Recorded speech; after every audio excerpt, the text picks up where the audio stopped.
This is Volkswagen Group, basically the extremes of it.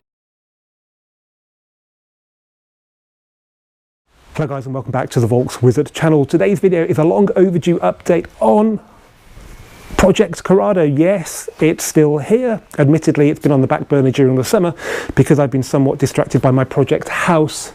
However, I've been invited to the last Scramble event of the year at Bicester Heritage, and that's given me the push to get a few outstanding jobs done so it can look as good as possible when it's on display. There is still a lot to do under its lovely bulging bonnet, but the car still drives fine, so there's no immediate rush to do that. That'll be done over the winter or in 2023.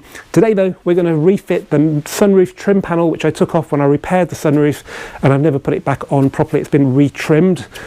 And then we're going to give the brakes a cosmetic fettling so they look as good as possible behind those beautiful Speedline wheels. And then we're going to fit a piece of metal to the car that wasn't there when I bought the car and probably ought to be. So let's get cracking on Project Corrado. Okay, let's start off then with the sunroof trim panel. So this was removed when I repaired the sunroof. When I went to put it back in and finish the job, I kind of wasn't very happy with it. The fabric was a little bit flappy here and there. It come unstuck from the backing, and it just felt like it was going to jam the mechanism and break it all over again. So it took me a while to get round to this, but I took it to a trimmer I've used before for my trade work in Birmingham called Tappers, and they have done a really good job. They didn't have an awful lot of choice of colours, but this actually is a pretty good match, and luckily the rest of the headlining is actually perfect. So yeah, this should make the interior look good, and finally I can have a sunroof that is 100% working. So with this in, you kind of have to reverse the process of getting it out, which if you watch the Ed China video on Wheeler Dealers on YouTube, you'll see he kind of like turns it at angles to get it out. Well, he never really shows you how to put it back in. It's a bit harder. So I've tried again to make this look professional on video. Let's see if I can, but it just seems like there's no real easy way to get it in, and you can't actually get in there and have a look at what you're doing. So anyway, let's try this. So the important thing is to try and keep it as flat as possible. This is the back edge. This is probably the hardest edge, which sits on the mechanism for the sunroof. That has to go in first. And somewhere around this side, if you keep it flat and keep on moving it around, it suddenly just goes. Come on, let's go.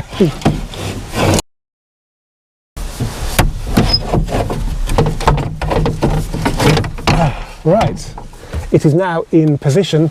Now I didn't show you, but on the sunroof trim panel there's a couple of little clips. It's very important they're pushed in securely to the sunroof mechanism because they hold it in place, they stop it from jamming really. So it takes a bit of a shove to lock it into place. That's the shove that Ed was undoing in that video when he used that funny little tool that you don't really need. So let's get it lined up. Now there's some little levers, little things on the mechanism that should be slotted into this. You can't really slot them directly, you have to just hope of pulling it forward and they will slot in. So just make sure they are in the runners. You can look from the outside to see if they're in. If not, you could end up breaking them off, so be extra careful at this point. Now I've taken the trim panel, the trim strip seal off the headlining because there's a slot here at the front where this needs to go in, so it goes in all the way and locks into place. Without that removed, it doesn't go far enough and it comes off, and then that can jam the mechanism. This is really crucial because if this isn't secure, you'll find out when the roof comes down, it's actually pushing the trim panel back, which is obviously wrong.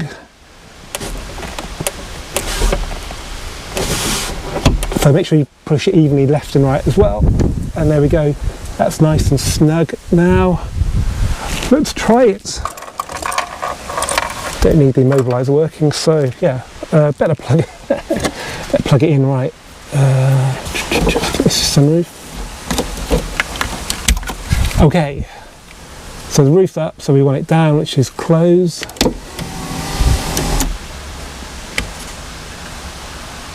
Now we want it to go back.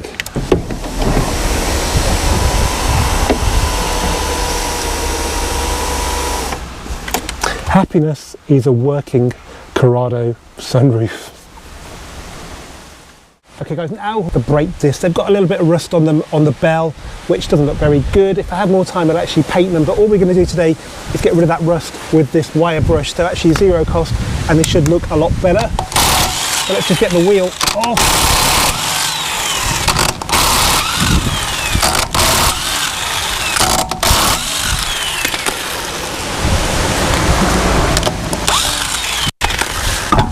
There we go. And yeah, hopefully you can see it's a bit rusty. So just with this sort of drill and wire brush, you should wear eye protection actually, because you do get bits coming off. So let's just clean it up a bit. You can see the dust. Clean this bit as well, because the wheel will sit on there. We really should have greased that before.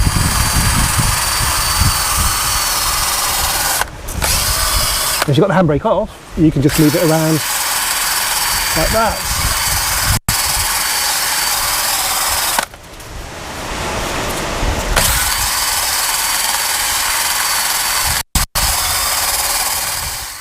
Okay guys, well that's done now. It's taken a minute or so, cost next to nothing, and the brake disc looks a lot more presentable. In the longer term though, I'll be painting the bells, maybe replacing the splash guards as well, because they're a bit rusty, although they are pretty solid, which is unusual. But yeah, good job. Now I'll go around and do the rest of them on the car. Okay, now on to job number 3, and that's to refit this missing piece of metal to the Corrado. Can you tell what it is yet? You can probably work out it's roughly the width of the car. Well, if you've had a Mark II Golf, you wouldn't have one of these. It basically bolts the bumper and the spoiler together and then bolts them to the radiator support panel, so it's super secure. That, I presume, is because of the higher top speed of the Corrado. Volkswagen didn't want it undressing itself at autobahn speeds. Although, you know, on the Golf 2 and I think 3, the front spoiler was only just clipped into the front bumper, and a Golf 3 VR6 would be the same top speed as one of these. So yeah, it's a bit of over-engineering from Volkswagen, and we like that. What we don't like is these are long obsolete from VW. I tracked this down on eBay via the Corrado graveyard. There are breakers down near the M25 near London somewhere. If you've got a Corrado, undoubtedly you probably bought parts from there. And it came with the 5 very important bolts. So if you have a look at that, you'll see it's not a traditional bolt. It's got sort of a smooth area at the bottom where it slots through the bumper and the spoiler. Then the thread goes into this, which is above the radiator support panel, so it all sort of clamps together. So let's get it fitted. I've given it a coat of black paint. It came actually in red oxide primer, so it was ready for painting. Probably won't last forever, but it's probably the best thing underneath the car, as you'll see now. So we have the bits on the top. That's yeah, right. Yeah, that's it.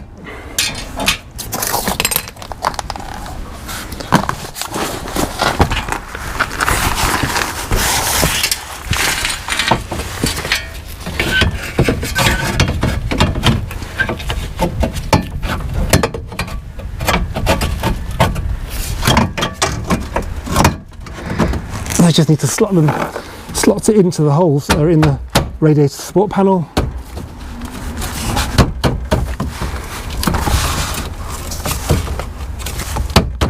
I need a special tool for this,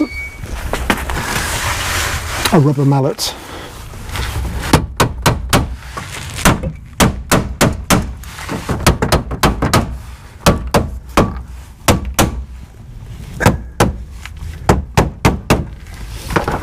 Okay, that looks pretty lined up. Let's start in the middle.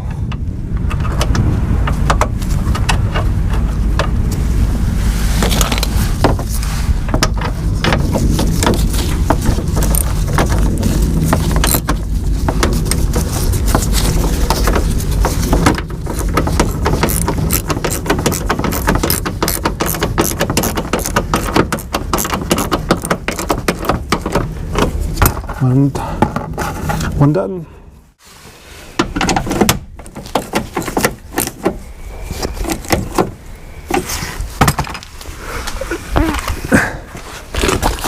Okay, so that's done now. So if I ever find myself in Germany on a de-restricted autobahn, I know my front spoiler will still be there when I pull over. So all we need to do now is give the car a little wash and go scrambling.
Well, I made it to Scramble. I got here about 9:30 thinking I'd be early, but I was wrong. This is how busy it is at 9:30, so I've parked over by a load of Morgans. I can't actually film over there because they're playing music, which creates havoc with copyright. But basically, Bicester Heritage is an industrial estate for classic car restoration. So the general theme is classics, but they're not going to stop you if you come in a Murcielago or a GT3 with a Kermit registration number.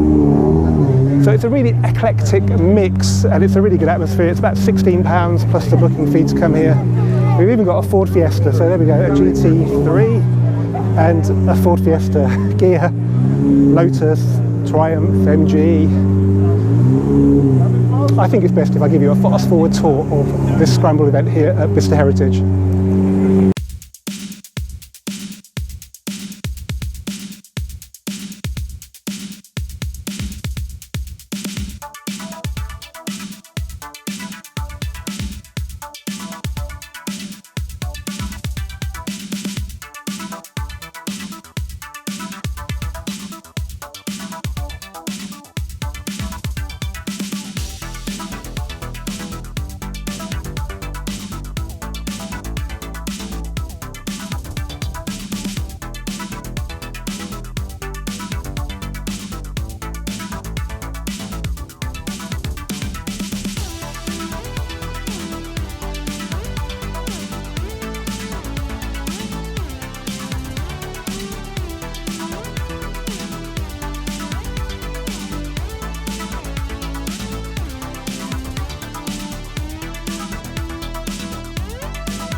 This is probably my favourite corner of Scramble because we've got such an eclectic mix here. So we've got a Supra, original Supra, got an original Alpine, a new Alpine over there, over here, got this random Volvo, lovely though it is, but what really catches my eye is this Lamborghini Aventador LP760, I think. It must be one of the last to be made now. I think they just announced the last one on Italian plates, so it's probably a press car. We've got the RS2 from the Audi press office heritage fleet, which I've driven. If you want to see the video on that, I'll put the link in the description below. We have a Lamborghini Miura, so this is the car the guy drove in the beginning of the Italian job. Somewhat randomly, we have the Skoda Favorit. I love the way they've chucked it around all these cars. This is Volkswagen Group, basically the extremes of it, so modern and old Lamborghini, Audi RS2, and this, I think the first Volkswagen Group influenced Skoda. That's why it's here. It's cool that it's just been dropped amongst these crazy three. Jag XJ220, which is a postcard of the 80s, and then we have McLaren Senna, so don't see many of these around, and then we have the Honda NSX, which I think was developed by Ayrton Senna, so a link there, and Ford RS 200, the rally car that they didn't rally and couldn't really sell it to the public very easily either back in the late 80s when the stock market crashed. And finally, well actually not finally, there's some more good stuff here, a 2CV with the AMI, so this is basically the modern version of that, all electric, that you register that as a quadricycle, not a car. And then we've got here a lovely XR2 with its pepper pots, and then we have this one. So this is a proper Audi rally car. I think it was raced by Stig Blomqvist, amongst other people. It did pretty well. It's in Audi UK's heritage fleet. Germany let them have it a few years ago. It's just had its mechanical restoration, and Henry Catchpole from Evo drove it recently. He was very privileged to drive this. And I actually followed Stig Blomqvist up the hill at Goodwood when he was driving this car. I was in an RSQ8, quite different. And then completely different, but still Volkswagen Group. I guess these are the extremities, really. So this was a Ferdinand Piech project. He was the boss of Volkswagen, really into his technical stuff, and he said, let's make the XL1. So this came out in about 2013, 2014, and it's a diesel engine with a hybrid motor. And first use probably of these cameras. Now this was not a concept car, you could buy one. I think they're on sale now for about £100,000. Every dealer I think was forced to buy one. A lot of them have them on display in their showrooms. This appears to be an original press office car rather than a dealer car. Great to see Audi UK supporting Scramble by bringing down their TT Quattro Sport, a car I have a lot of love for, parked next to the pretty much priceless Sport Quattro rally car. I don't think that's their own heritage fleet car, but it's still as achingly gorgeous. Check out those Pirellis. Are they really old, or are they just made to look original? Now, you may be surprised to know I've got a lot of love for a lot of cars that aren't from the Volkswagen Group, and one of them is a Fiat Panda 4x4. My dad used to have one of these. He drove it to Greece. That's how much he liked it. And whenever I see one, especially one like this, it's absolutely mint, I just get rather excited. This is a left-hand drive car, so it's come from Italy. It's got UK plates on it, but it looks like it's got the Italian dealer on there, so they're clearly replica, but they look great. Look at those rally fog lights. It's a seriously cool car. Seriously cool. And then from the sublime to the ridiculous, this is some sort of Aston Martin, presumably a concept car with its gull wing doors. I'd say probably early 80s, yeah, 1980. I can't say I've ever seen this before, never knew it even existed.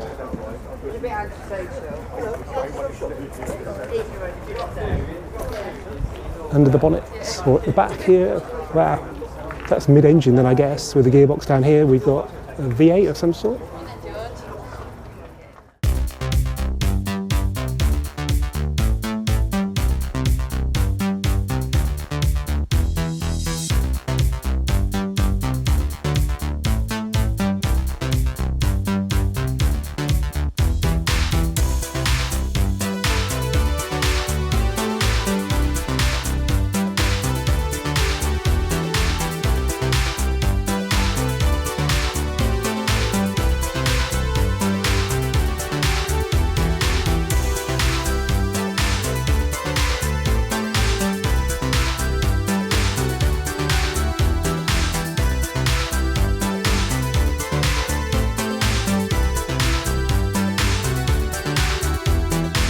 So guys, yeah, that's it for another year. That's pretty nice as well, isn't it? And they're all going, a lot of these cars going straight back into storage here at Historic. I should say big thanks to Rob at Historic who got me the ticket in today. They store the cars in the hangars here. I've just seen an Audi Sport Quattro go in there as well, so that's a pretty serious piece of kit they look after. I suppose I better give you a quick look at the car because I don't think it's really been in the video much. So it's classic green 95 Corrado VR6, and I have just checked because I need to buy another one, and it should have the deeper front spoiler you can see there. So some of the later cars by about 100 in the chassis number have got the smaller 50mm spoiler, so that is correct. Not sure about the red badge. Wheels correct and refurbished by Prestige Wheel Centre. Toyo Proxys in there. Cloth interior because it's not a Storm. 147,000 miles with stacks of service history. Repainted back in early this year to a really high standard by some guys in Birmingham. I've not really done many miles in it, unfortunately, just probably done a few hundreds, but I've had a lot on with yeah, Project House that I mentioned earlier. But it's a car of my dreams when I was younger, and it's just great to have one in my garage that's all my own and not going anywhere. So thanks guys for watching this Volks Wizard video. Keep subscribing, and I'll see you for the next one very soon.